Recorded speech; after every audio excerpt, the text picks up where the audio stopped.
let it be written, so let it be done.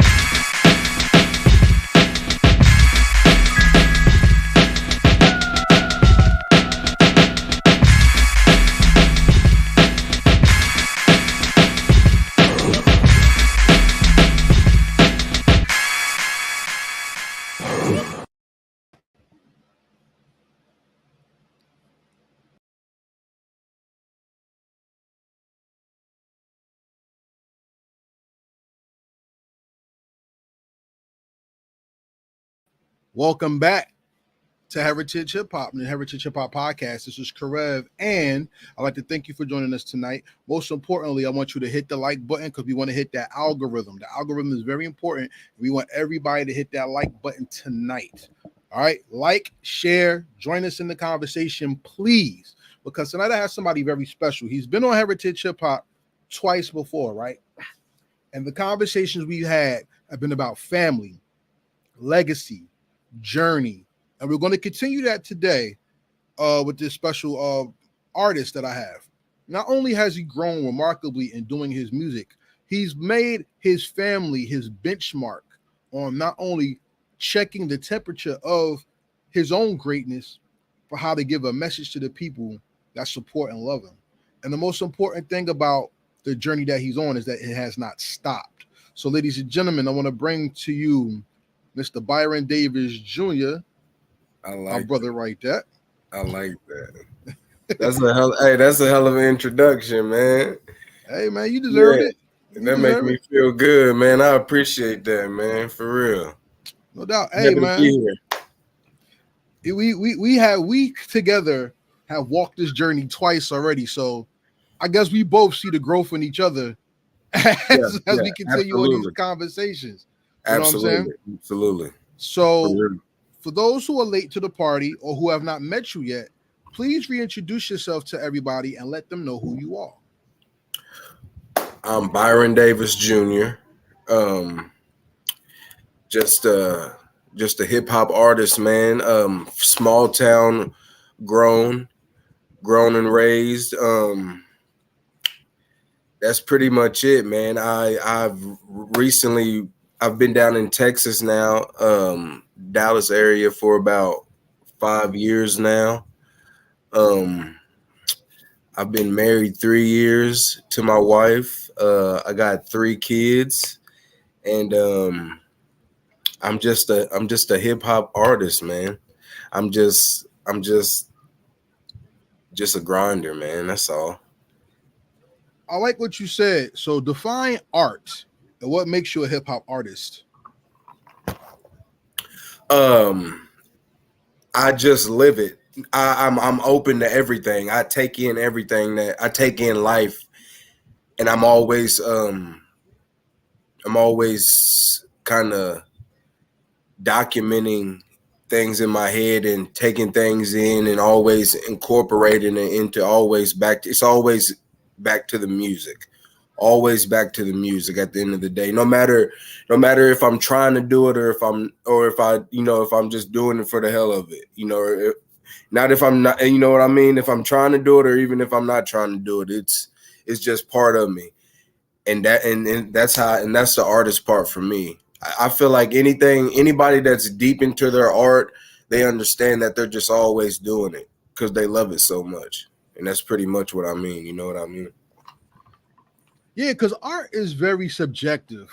What one man's art could be another man's masterpiece, or one man's art could be another man's trash. How do you walk the fine line in putting something out that could be easily received or easily misunderstood? Man, I just stay honest. I stay honest, and no matter what, at the end of the day, it's gonna reach whoever it's supposed to reach. That's pretty much how I do it. I try not to really look at it like trying to hit a certain market or what I'm thinking about, what I'm writing. I just let it come out and let it be my therapy first. That's the main goal. First is for it to be therapy for me. And then I kind of think about that other stuff, but first of all, it's just to answer your question, I just stay honest. It's all about honesty. And that takes the line away. That just kicks the door open. If you ask me, like you can't. I feel like long as the artist is telling their truth, you can't. It's hard to judge them, especially if you're an artist yourself. Well, the thing is, when you tell the truth in your art, it can't really be judged. Yeah, and that's why I think hip hop is at a crossroads, because so many people lie that now the judgment comes before the appreciation of the music. What do you think? Yeah, I think it's definitely cloudy. It's cloudy for sure. The hip hop is a light. You know what I mean? So it's there's always gonna be that little corner that's where the light is, but right now we ain't shining too bright. And as far as tipping the scale, as far as money and profit and capitalism, sure, but as far as honesty and truth and growth and being inspirational and motivational, not so much anymore. And that's the most important part for me when it comes to my art. And see, that's the part that really I lean towards, because whenever someone's true with their expression, you can see growth, character, content, and context in their music. Like for you, for instance, tell me about your journey between the I Miss You project and your My Brother's Keeper project. Oh man, so much growth. More discipline. Actually, it was more thought towards working towards the discipline where I was wanting to be, still getting out the end of like my really deeper grieving stages. You know what I mean? Mm-hmm. And going into My Brother's Keeper, it's me getting to the point where it's like, okay, I'm doing these things now where I'm more disciplined. And for anybody that doesn't know, if you feel like you're not feeling fulfilled in yourself, it's probably most likely because you're disappointing yourself. So you probably just need to start with yourself and discipline the smaller things, and you can feel yourself and build yourself back up. You know what I'm saying? But yeah, going into this project here, man, it was first of all, me and my engineer had got really closer too. So that made it really at home. We was at our we made it to our like really brotherly stage. Like he's seen me show every emotion making this project. Okay. To get to the point where I am now. So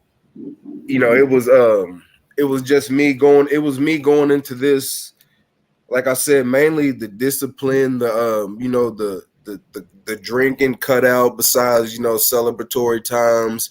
Of course, staying, in the gym like I always try to preach. But even deeper than that now, I go on my break at work now.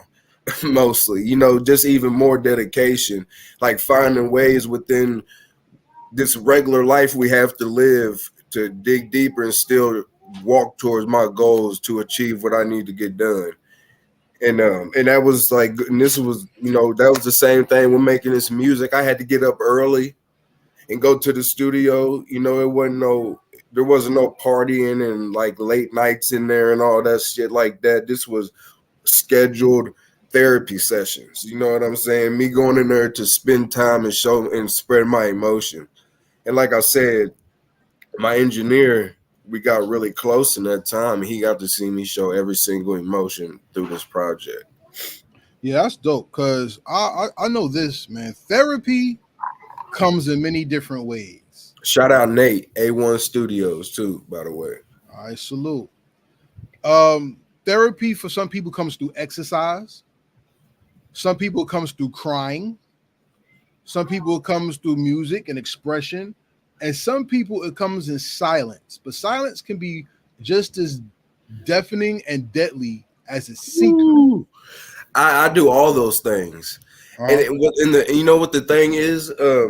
Even deeper than that, with all those elements you just said, they can become a cycle. Yeah. And you can get trapped in it. So you become divine once you figure that out and get out of that.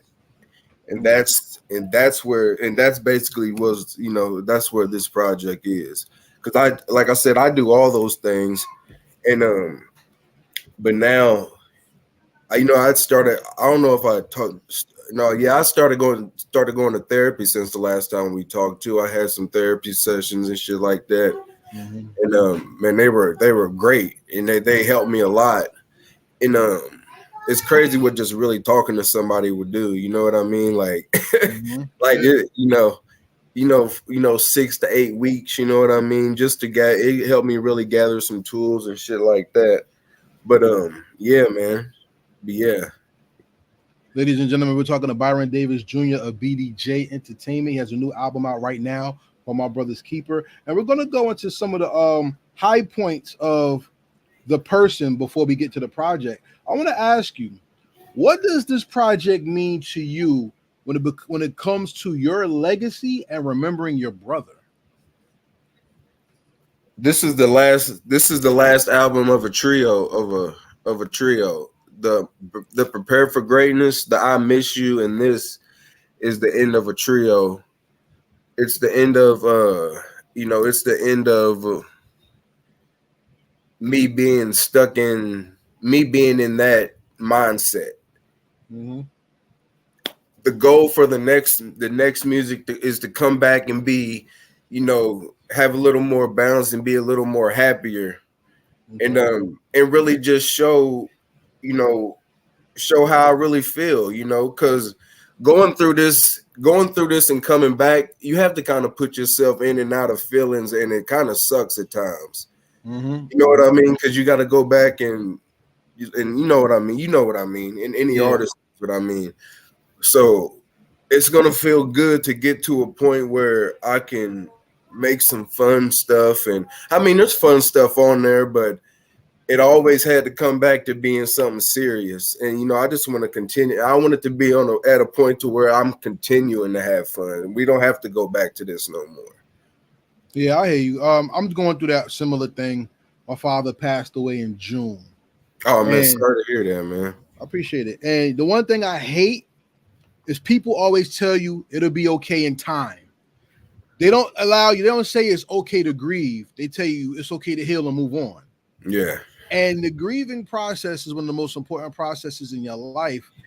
And it makes that person stick with you. So I want to ask you, because this is a process that you have gone through, what does it mean to be your brother's keeper, and how do you keep your brother? Man, to be my brother's keeper, it means to me, what it means to me is to tell first of all, continue on with stay and continue on his principles and morals, that which we basically had the same, to continue those on. Look out for his son, of course, and to make sure that I stay around level-headed, in good shape, and in mind intact. So when it is time for me to explain to his younger people underneath him how he was as a man, I can do it, and I'm around to do it. Word. That's what, you know what I mean? That's what it means to me. I want to ask you a very controversial question when it comes to life and death. Mm-hmm. And I want to know what your opinion of it. Yeah. How do you feel about AI when it comes to hip hop nowadays? Oh man. I mean, I don't really have anything against it, but I'm not leaning towards it. You know what I mean? I'm kind of leaning back away from it and watching like this. And with that being said, like I said, I with the album, I'm only doing hard copies. I'm going even further back. Like I said, I'm leaning even further back. Even as far as streams, how we get paid as far as streams. I feel like, why not do it in phases? Why not hit the streets running first, and then use that to be my marketing card as far as singles as streams, coming off the album, and then go from there. And I'm looking at it like that, because this is a physical, this is how I grew up. This is what I appreciate. This is what you kind of have to go out of your way to kind of do now. You know what I mean? To get to the CD player. So once it becomes an event, you know what I mean? It becomes an event because you have to first of all, you invest in it. You know what I mean? So it makes you want to go figure out some way to get to listen to this thing. You know what I mean? And as far as the AI, nah, man, like I said, if anything, we're going to be getting paid less with that shit. And even on that, and once again on that scale, and then like I said, on the other scale, they just continue to find ways to just drain our soul. And we ain't nothing but 50. You know what I'm saying? And you took my question in two different ways, and I love it. Let's go back to the first way, because I wanted to ask you for a specific point. People are bringing back dead rappers. I asked you about AI. Would you bring your brother back and do something on a project with his voice and yours together? And would that be keeping your brother? I mean, I think I'm a human, and I would definitely have to play with it, but I don't think it would become a serious release and let's put it out and publish it. I don't see, I'd rather re-release an old song. You know what I mean? Like, I'm that type of cat. I ain't got to force nothing crazy like that. But I mean, of course it'd be cool to play with behind doors. You know what I mean? Yeah, I mean, it could be an instrumental tool to help the healing process. Maybe it depends on the person. Because I saw Benny Siegel said he wants to play with the AI because he still has the pen. He just doesn't have the voice. So he wants to bring his voice fair. back. That's fair. Mm-hmm. That's fair to me. Okay. That's very fair to me. Because I've heard what Benny Siegel sounds like. Yeah. And he needs, so and I think he's he knows better enough to where he wouldn't let it be. He wouldn't let it do more than what he would want to do. Right. He's that type of artist. He's that prideful type of artist. Right.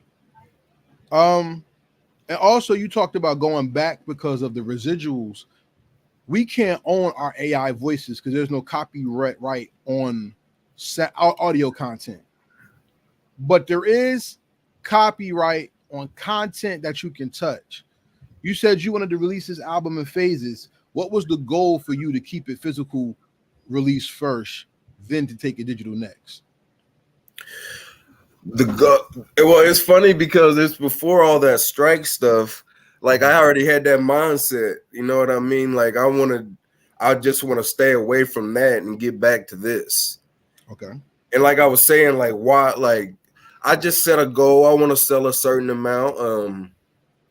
And like I was saying, I just used it to kind of set goals and to make myself take it slower. Because Right. once you put it out on streaming services, man, it's like everything else. Yeah. It's just thrown out there and busted out, all about in the open. But like I said, what it is like this now, it's became more of an event. It's became more cherishable in a way. Appreciation. Appreciate it. Exactly. Yeah. See, that's the thing I think hip hop misses nowadays, Exactly. because now a person has to die to be appreciated. And And hold even on, let me say real quick too. I still have a CD player. I still have a CD case full of album covers. And you know how you flip through them and you have the album covers. I still have that. Like I remember going to the store back in the day, and we'd spend our hard-earned work, little money. I used to have a paper route, and I go buy the CDs, and man, I just used to appreciate them. I appreciate them so much. I still have them to this day. yeah, Like, there's no way that something that you put out on a streaming service would be cherished that long. I believe that too, because with 110 to 112,000 songs coming out per day, It's too much. yeah, it's Like, I'd rather just stay over here. You know what I mean? Like, it takes a little more work. It's a little bit slower. But as long as you know how to, separate your bank and build your banks, you know what I'm saying? You good. but part of the appreciation that comes from music is relatability to the artist and the emotion. On My Brother's Keeper, what is the name of track one? And tell me about the emotion that came out of that, with the raw energy, the change of the beat. Like, tell me about that. Oh man, I wanted to start the album off aggressive to prove a point. And I wanted the point to be that it's okay to be angry. And as you listen, first things I say is, I'm not a gang member, none of that shit. I'm just pissed off. You know what I mean? Like I'm just human. And like I said, as you listen, I'm just going back and forth with myself. Like at the end of the song, you hear me on a voicemail, and I'm like telling myself to calm down. The point wasn't, now when I got that email, when I sent that to somebody else, of course it was to them, but hip hop is context. Facts. A whole bunch of different contexts brought together to bring to one perspective. You know what I mean? And that's what I try to do the whole album. I'm just battling back and forth with myself with from all these different contexts of different things that could be going on, or that went on, or that I did, or I went through, or what I did to my wife, or how I made her feel, or just insecurities, or and I just try to bring it all together and just make it this big boiling pot. Keep that idea, because we're going to revisit that. I had a theory about the album when I got through it. I listened to it about five times, yo. You told me nice. Yeah, you told me to sit with it, so I got some questions for you. Okay, you know what I'm saying? Cool. And I wanted to take my time with it because there's a lot of subject matter in this, and I wanted to kind of streamline the interview, because it's something that you said in your answer that just threw me like for a loop. Talking in context, and I'll say that all the time. Real MCs give you content and context, not just rhyme a bunch of words that sound good. And even the ones that rhyme words that just sound good still have a story that they're telling, where you have to be coherent enough to catch it. Yeah.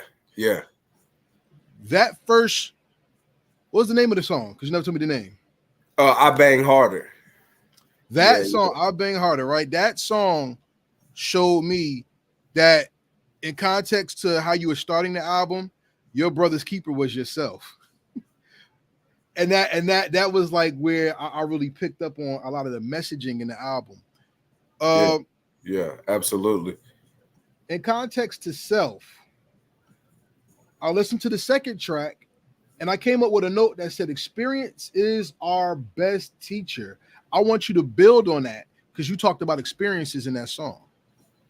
Yeah, man, I gotta be great coming for the top spot from the bottom of the states where they pour the lean shots and we know the duck cops. You can hear a pin drop.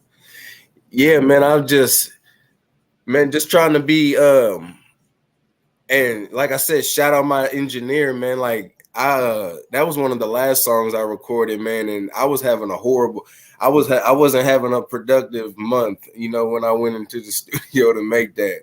So I got to towards the end, I changed the lyrics, and I even like started to shed some tears and let out a lot of emotion, and it felt great, man. Like, to build off that, man, like that's pretty much all I can say is that I put so much emotion on that day. I cried, man, making that track. For real. I didn't cry making it, but towards the end, once we was building it and I got towards the end and I was towards finished with it. And we had been doing our talking in between that. And I was like, wow, man, this is, how you get to shaking the engineer's hand and you get to thanking them and shit, like, man, y'all just go into a different realm, you know what I'm saying, together. And it was just a big emotional ball we had going on in there. And man, it felt great. At the end, it felt great. And that's probably my favorite song.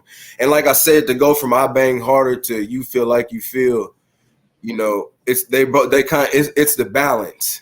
It's back to the balance thing. Balance is key to life, man, because I tell people this all the time. In the Bible, in life, in the Egyptian Book of the Dead, perfect never meant flawless. Perfect meant balance.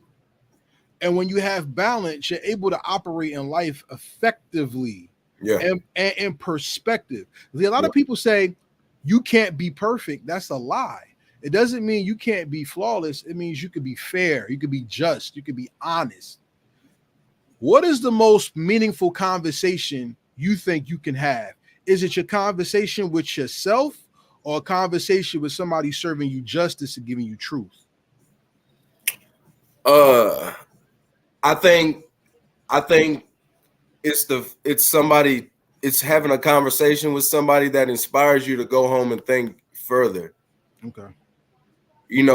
Because we all have to be something. We all have to be a speaker that sparks something in somebody's brain. Like, you know what I'm saying? That's why we call the OGs, because they've said something to us to have caught our attention and want to give them respect.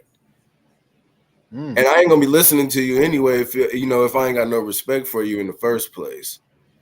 So that has to come first, no matter what. It has the talking has to come before you even know what to talk about to yourself.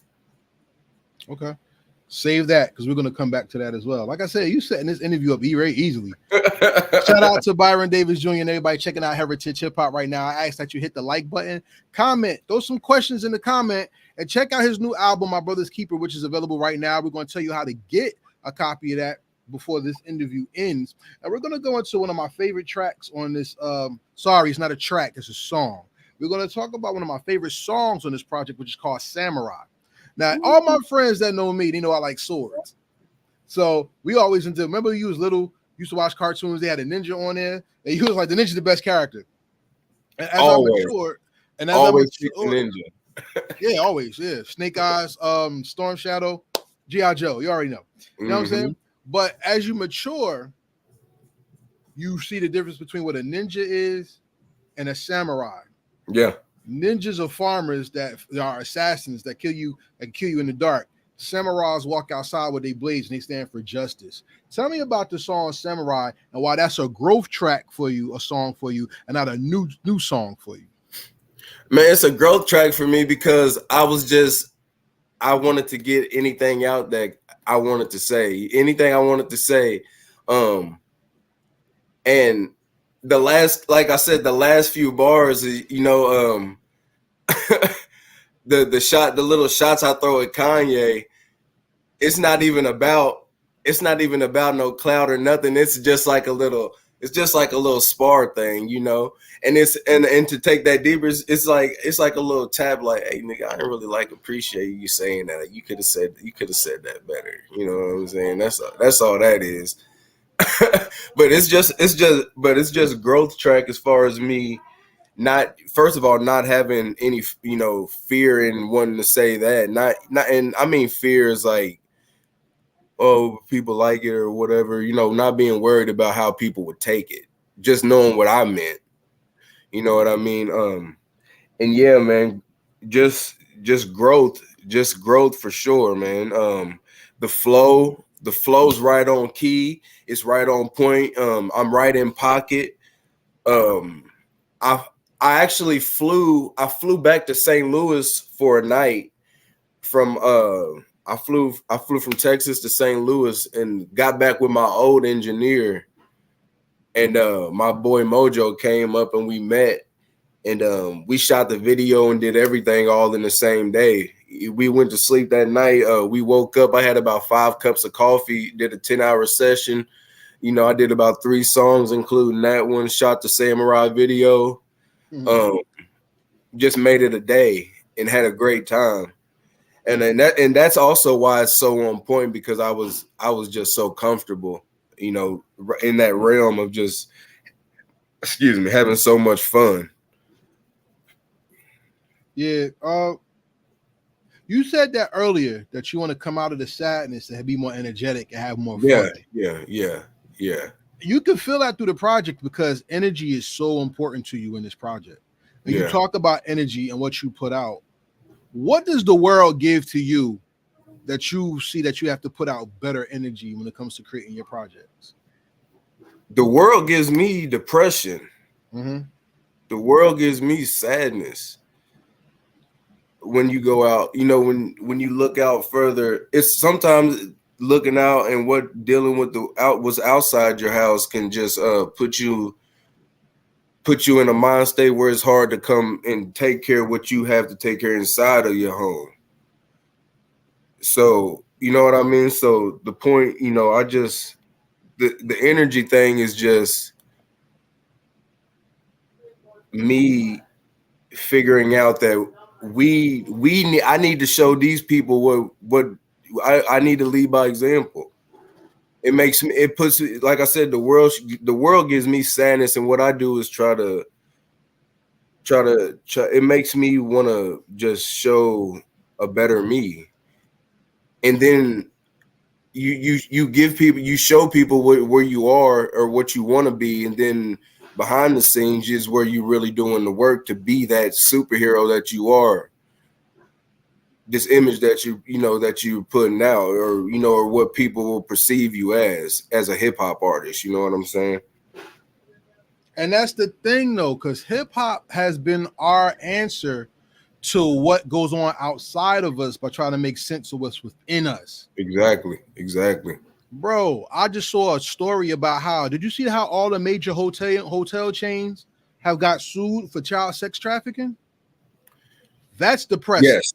That's depressing. Oh man, it's crazy, man. It's insane. And then think about this. Not to cut you off. Think about this. You have children.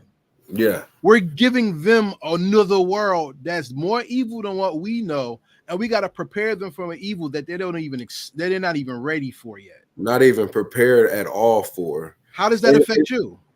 Well, it's crazy because because we get caught up in this. I get caught up in this thing where you want to give them better and you want to show them better, you want to raise them better. But doing all these things necessarily isn't going to make them the most prepared for the toughest for the cruel world. You know what I mean? Mm-hmm. So I always find myself in between, the harder discipline and the talking and the soothing. I get caught in between that, and it's because the world is so harsh. We don't have time. These people are preying on your innocence. So it's hard to just give your kids the innocent, uplifting, happy side all the time, because it's like, man, it's not like that when you walk outside these doors. Facts. And that's why the music is so important. Like, what is the most important energy you want to give to people when it comes to listening to your music and appreciating the product that they're holding, not just streaming? I want them to feel like, okay, when they pop that CD player in, you know how it just jumps on, when you're in the car and it just pops on. So I want it to be a situation like maybe you haven't listened to it in a couple weeks and you going through something, and then you happen to you hop in the car one morning and imaginary dreams pop on, unimaginary dreams pop on, and you thinking, and then it starts to soothe you and help you through your morning as you start your day. That's what I want. That's what I wanted to be for people. And now you can take that situation and separate it and put it in different, perspectives how you want to in situations, but I want them to be similar to that. I wanted to help people. When I go back and listen to it, it gives me chills. It's like, damn, man, I was really going through some shit, but look where I am now. I want people to feel that energy. And that's the thing about what KRS-One talked about with MCs. An MC can make you feel something, not just rap to you. And now everybody sounds the same so much that there is no feeling anymore. There is no spirit.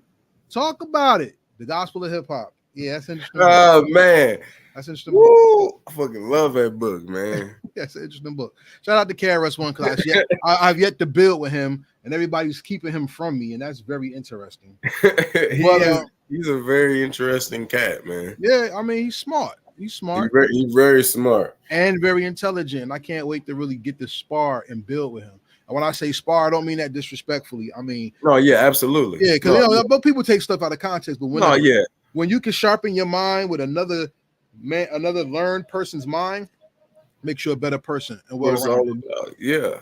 Back to that question you was saying earlier. Yeah, steel sharpens steel. Yeah, and when it comes to steel, one of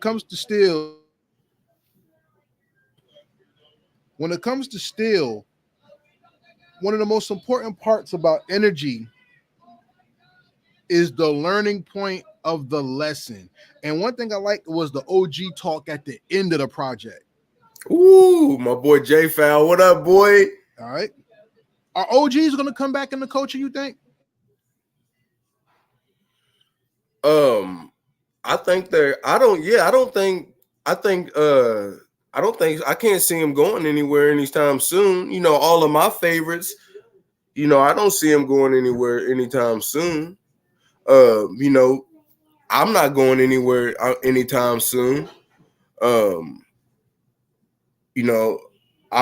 You got people like Snoop and 50 in them, and they keeping it going and showing that hip hop's 50, and it's the years age ain't nothing but a number literally on this hip hop shit, because at 100 at 100 years we'll be even greater, because we'll be 50 more years wiser. The more time that we're put into it.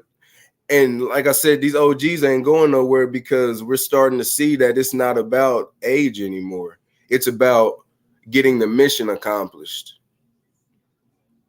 And we're starting to understand and respect that you're not even at your greatest until you're 35, 40. These are when you're at your best, you're at your highest points of discipline in your manhood. You know what I mean? So, or I would think, I don't know until I live it. You know what I'm saying? But that's what I think. So I can't see him going anywhere anytime soon. I think the young boys. Um, I think it's a race for them. It's a sprint. So they start and they stop. They start and they stop. And anybody that really does this thing knows that it's a marathon, underground or not. But isn't that the beauty of the OG? The OG is always not somebody with age, it's experience and energy. Yeah. And I think we're not having one. Now we're seeing the importance of them and why people are taking more action to guide rather than to just watch from the sidelines, you know? Yeah. Yeah. I think it has to be done. I think there's a lot of people that were quiet at first, and now it's becoming a thing where this underground movement thing is starting to take the lead for it, because we're starting to see that all this other stuff ain't working no more. We're starting to see that all this other stuff was corporate funny business. You know what I'm saying? Like, ultimately, so we know what's going to live and what's supposed to keep this stuff going. And now we're talking ownership, because we done seen the rich point now as far as the overall genre. We've seen the rich point, so now we talking about ownership, and then that it has to be an OG thing. It has to be an OG thing. I think remember how I asked you what's the realest conversation you can have, one with yourself or one with others? Yeah. I kind of think it goes hand in hand, because look at what people are talking about now. People can't find love. People are looking for their purpose. People are apologizing for the movements of the past, and people are trying to take back the movements that were lost to regain morality, identity, and self-assurance. There's a certain song on your album that kind of made me go, wow. It's one where you recounted you talking to your brother, and it was one where your wife actually talks about how you look nice in the headshots and how there's a presence of you there. And part of us losing or gaining comes with that gut check of who I am and where I come from. When did it finally, not saying you were late or anything, when did it finally just click with you that you knew what it is, who you are, and the journey that you had to take to put yourself in a position to win, not just exist? When did I know? Shit, a couple days ago. Okay, talk because about you know why? Because it's always a start and stop. It's always a shedding of the layers. Because every time I think I'm there, it's like, no, you can do a little bit better. And it depends on how you take it, on how you preserve and respect yourself and talk to yourself. But like I said, it's always, I mean, besides the death of my brother and it being a point like, okay, I'm about to just really, that puts a battery in our back to really just want to be the best we can be. But at that, like I said, at those points though, it was just thinking and wanting to move forward, but not actually taking the steps of what I need to be doing. So like I said, discipline has been the best thing, the greatest thing to me, and that's what I respect myself and love myself the most, when I'm disciplined in the things I need to be doing. So, like I said, I just hit a personal goal. I've did some personal things, some personal goals I've hit, and I feel like I'm just, I'm back. I'm on top of the world right now. So like I said, it comes and goes daily, but I always remember that it's a long journey. I never let my setbacks be I let my bad days be my bad days. You know what I'm saying? But I don't let those be me. You know, I just let them be bad days. And then, you know, I do the things I need to do to feel better. And then I bounce back even harder every time. And then we just keep and we keep the journey going.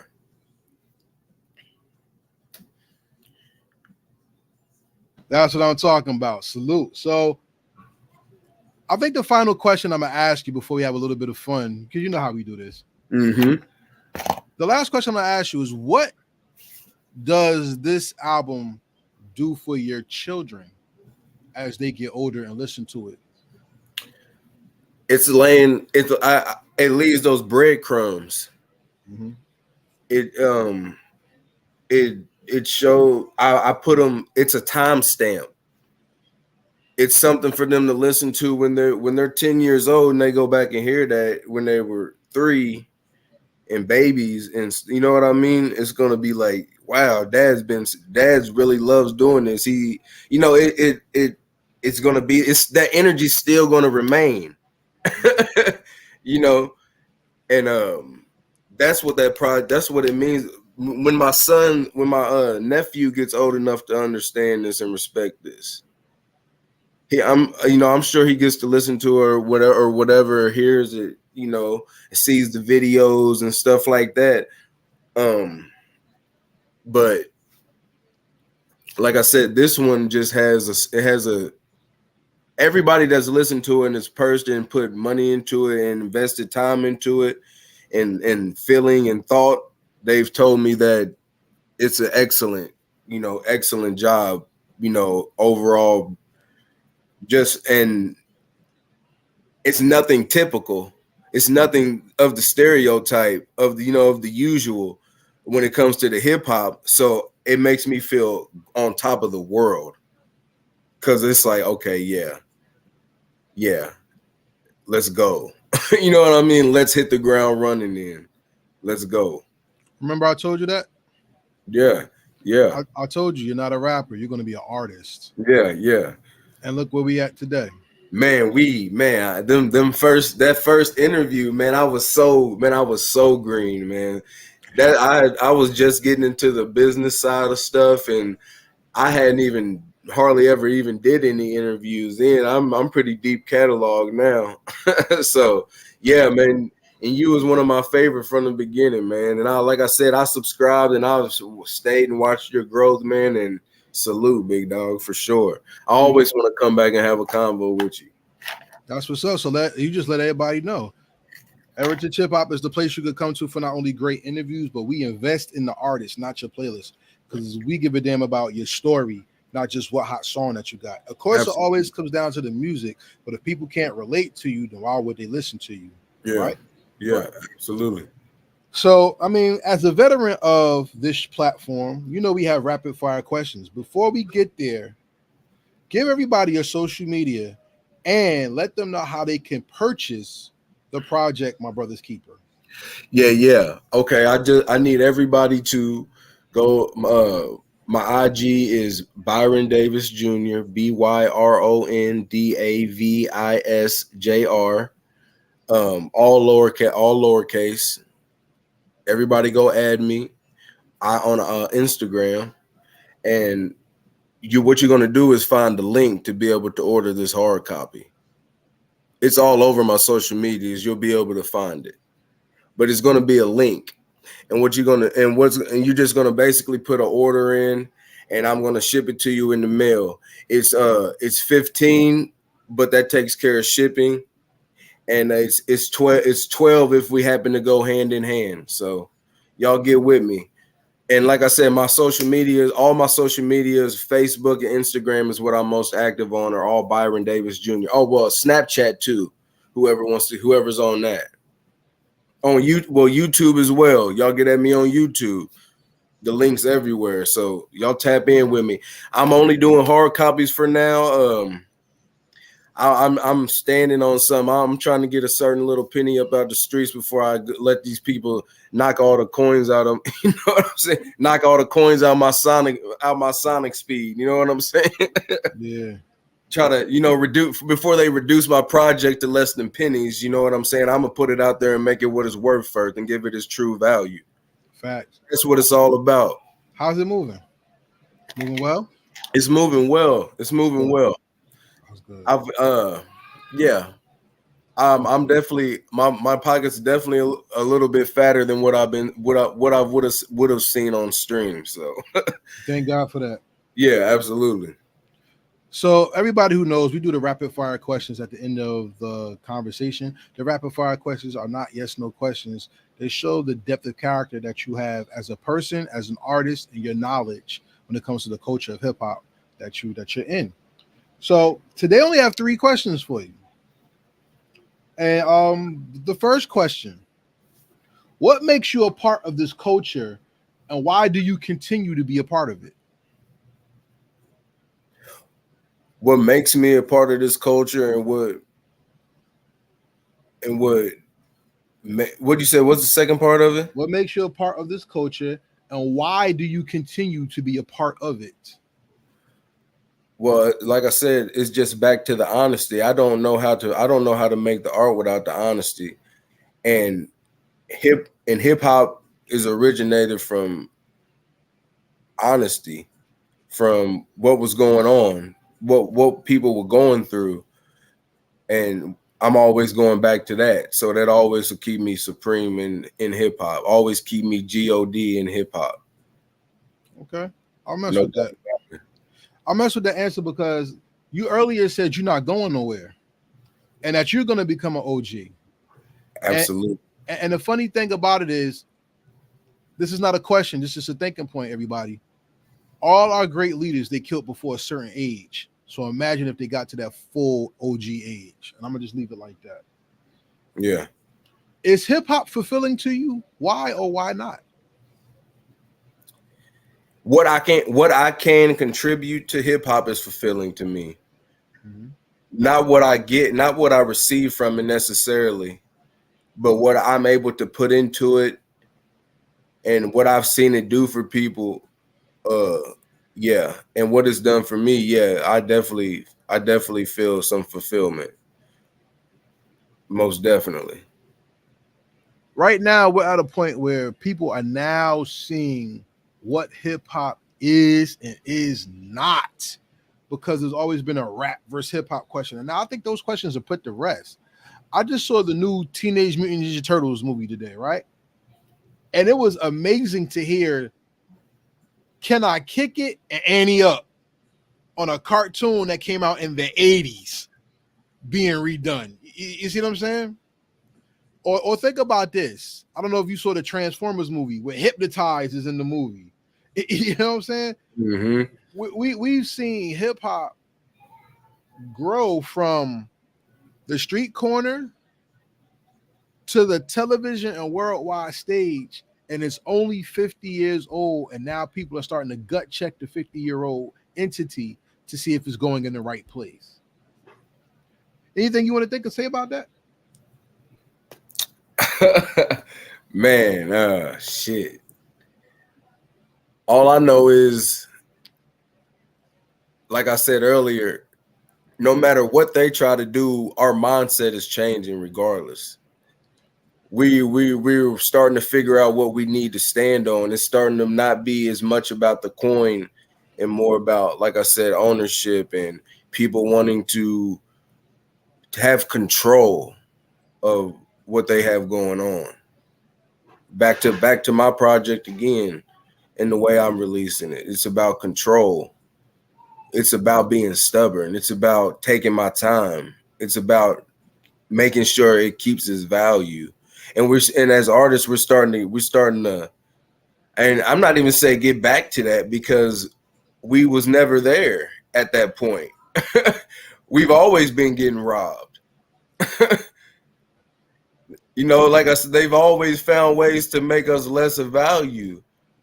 And they try to justify it with the lyrics and things that we talk about within the music. And it's not true. Ain't it horrible? That's horrible. And it's not true because we know it's all about marketing. the world is about, the United States is about marketing. There's nothing moves without the marketing and the advertisement and what they put out into the world to be seen by these kids and the younger people and the people that are keeping the shit moving. In other countries, they censor things to save their children, and in this country, they have a lack of censoring to be able to sell to the children, and that's the major sin I see in our society today. Yeah, it's crazy, man. It's crazy, but but I tell you what, at the end of the day, it's always gonna feel good to be on the right side of fighting a good fight on the right side. You know what I'm saying? I agree. So, ladies and gentlemen, this is Karev, Heritage Hip Hop. Well, this is my guy right here. I'm gonna tell you the truth.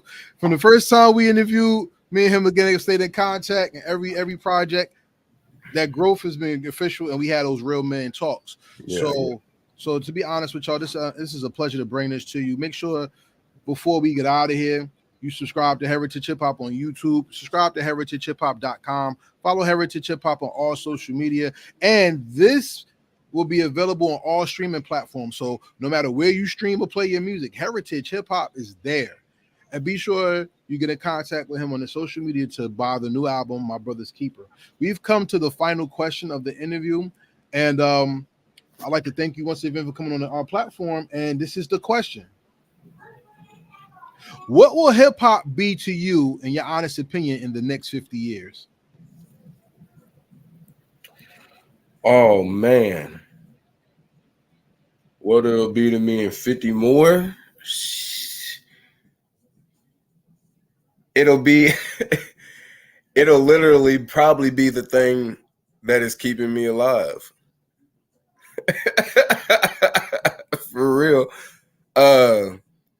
By that time my kids will be over me.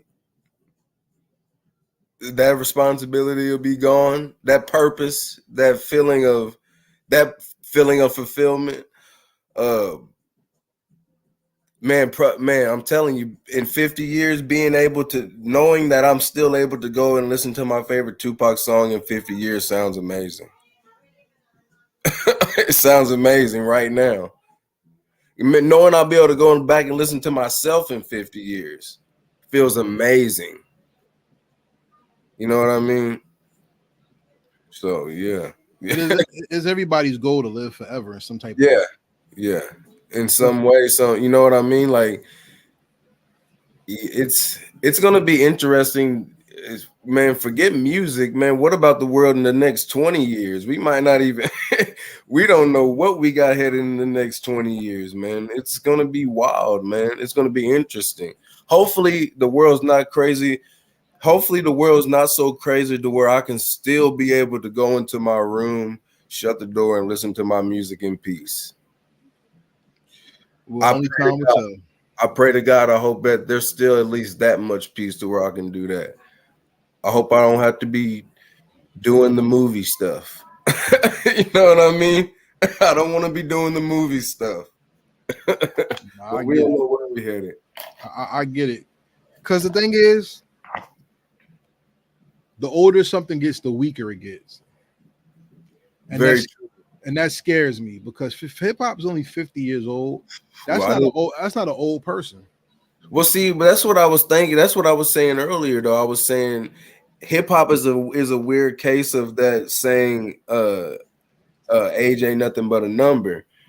Because right now we went through so many phases. And like I said, I feel like it's almost inevitable that hip hop will be anything. It will go backwards. It's possible, and you can't evolve negative. You can't evolve negatively. That's what we're literally starting to see. You can't evolve negatively.